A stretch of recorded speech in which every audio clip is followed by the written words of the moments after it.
शिर्डीमध्ये जी घटना घडलेली आहे ती अत्यंत दुर्दैवी घटना होती. नियमाप्रमाणे आणि माझ्या कार्यपद्धतीप्रमाणे जे आरोपी आहे त्यांना आम्ही अतिक्रमणाची नोटीस आज सकाळी दिलेली आहे.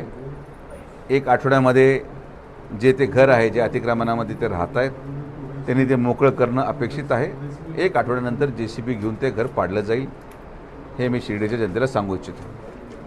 या मतदारसंघामध्ये सगळ्यांनी व्यवसाय करायचा असेल तर शांततेत आणि नियमात करावा लागेल. ती घटना घडल्यापासून शिर्डी ग्रामस्थांच्या आग्रहाखातीर सगळ्या प्रकारचा व्यवसाय हा बंद करण्यात आलेला आहे. आज सगळ्या नगरसेवकांची मीटिंग झालेली आहे. शिर्डी ग्रामस्थांमध्ये आमच्या संघटनेचे जे सगळे प्रमुख लोक आहेत, दुर्दैवाने ते आज येऊ शकले नाहीत किंवा त्यांना निरोप नाही मिळाला. 2 दिवसानंतर सगळे ग्रामस्थ एकत्रित बसून माझं नेहमी म्हणणं आहे की एका गुन्हेगाराची शिक्षा दुसऱ्याला देता कामा नये. एक नियमावली आता नव्याने आपण बनवणार आहोत. त्या नियमामध्ये आणि त्या निकषामध्ये जे लोक बसतील त्यांनाच एक ठराविक स्पेसिफिक लोकेशनला व्यवसाय करायची परवानगी आपण द्यायचा निर्णय घेणार आहोत. नियमावली काय असेल हे ग्रामस्थांनी ठरवायचं आहे.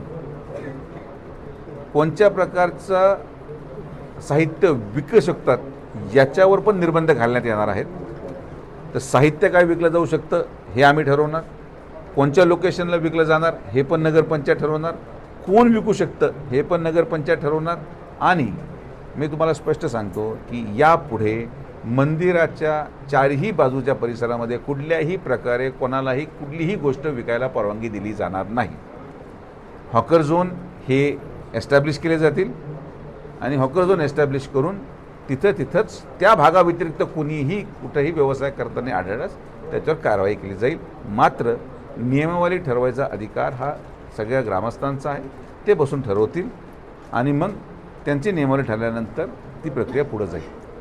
नामदार साहेबांच्या तुमच्या आदेशानंतर जे काही फुल दुकानं आहेत तिथं अशा प्रकारचा लुटीचा प्रकार जो होतो किंवा भाविकांना लुटलं जातं ते दुकानं सील होताना पाहायला मिळत आहे. पण हे थांबत नाही, हे चालूच आहे सारखं. एक गोष्ट लक्षात घ्या की आता प्रशासन म्हणून जेवढं आम्ही करू शकलो, पालकमंत्री म्हणून, आमदार म्हणून आणि नगरपंचायत म्हणून, आमच्या मानवीय दृष्टिकोनाच्या आता ज्या मर्यादा आहेत त्या संपलेल्या आहेत.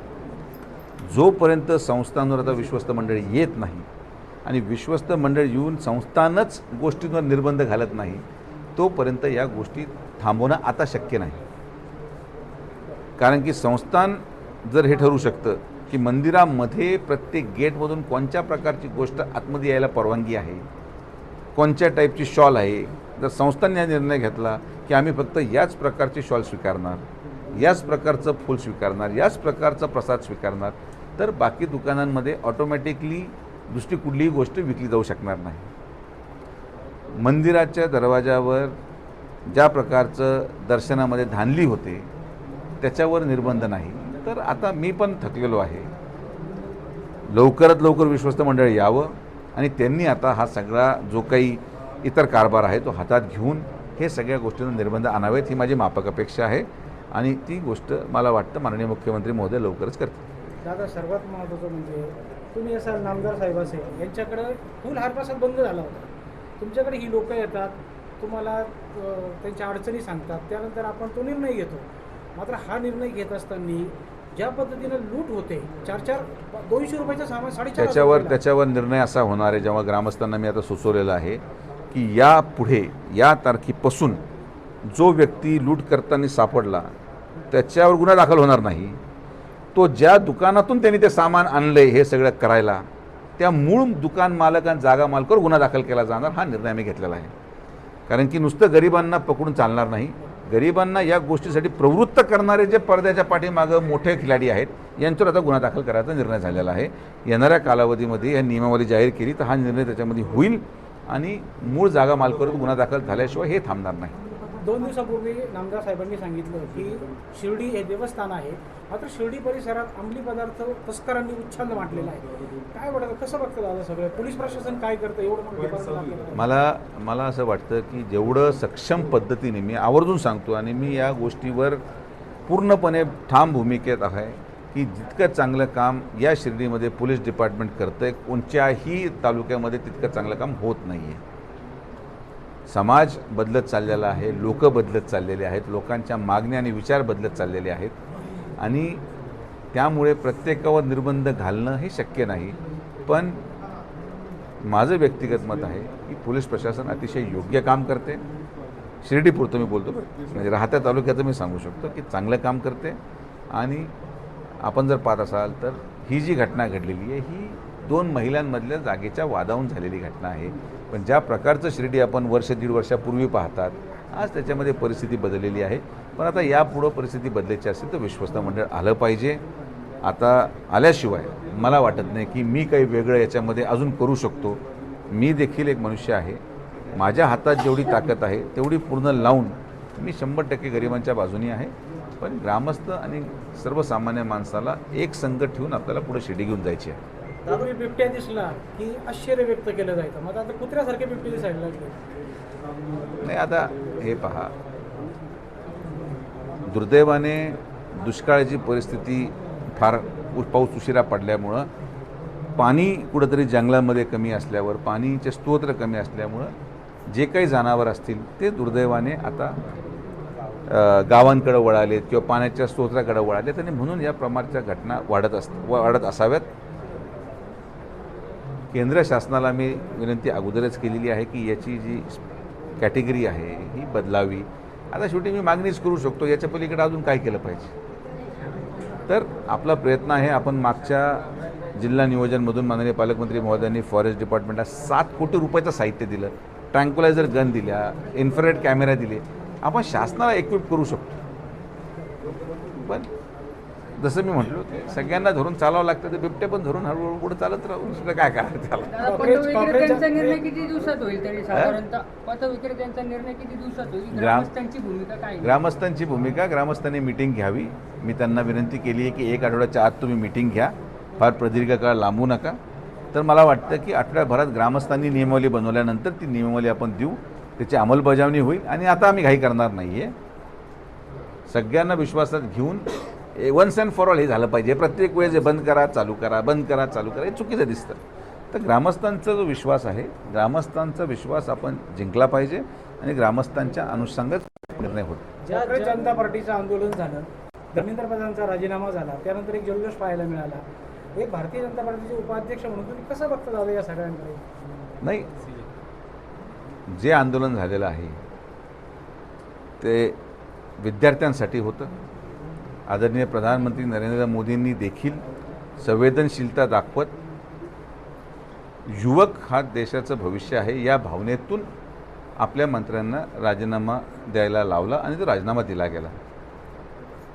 बाकीच्या ज्या गोष्टी तिथं घडल्या त्याच्या प्रत्येकाच्या 2 बाजू आहेत, त्यावर मी भाष्य करणं चुकीचं राहील. मात्र मला एक गोष्ट निश्चित वाईट वाटते की आंदोलन करणं हा सगळ्यांचा अधिकार आहे. आंदोलन केलं पाहिजे, आपल्या हक्कासाठी केलं पाहिजे. मात्र देशाच्या प्रधानमंत्री जे 12 वर्ष देशाची सेवा करतायत त्यांना आई बहिणीच्या नावाने शिव्या देणं, अपशब्द वापरणं, हे जरा अतिरेक किंवा अति झालं. अतिरेक म्हणजे मी अतिरेक कोणाला म्हणत नाही, जे काही कोणी म्हटलं असेल तुम्ही परत माझे शब्द घुमवतात. म्हणजे ज्या पद्धतीने प्रधानमंत्र्यांना खालच्या पातळीवर शिव्या दिल्या गेल्या, ज्या पद्धतीने प्रधानमंत्र्यांच्या बाबतीत पोस्टर बनवले गेले, हे मला योग्य वाटलं नाही.